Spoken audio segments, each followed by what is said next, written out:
Тем временем Китай и Коми готовы развивать сотрудничество в сфере торговли древесиной и лесоматериалами. Делегация прибыла в Сыктывкар в рамках программы «Лесной эталон для Поднебесной». Знакомство с Россией началось 3 июня в Москве. Но большую часть времени представители Китая проведут именно в нашей республике, а затем поедут в Иркутск. В Коми гости посетят предприятия глубокой переработки леса, участки заготовки древесины, лесовосстановления и даже сами посадят лес. 然后我们的目标是建立起从全球供应市场到中国的一个绿色的供应链。Нашей целью является построение и установление устойчивых цепей поставок, зеленых поставок лесопродукции в Китай. Мы надеемся установить крепкие взаимоотношения со странами, с которыми мы работаем.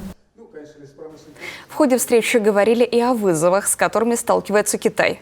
Один из них – снижение объемов производства после ковидной пандемии. Многие предприятия закрылись, и до сих пор в мировом масштабе торговля лесоматериалами сворачивается. Кроме того, есть трудности и с транспортировкой продукции из России.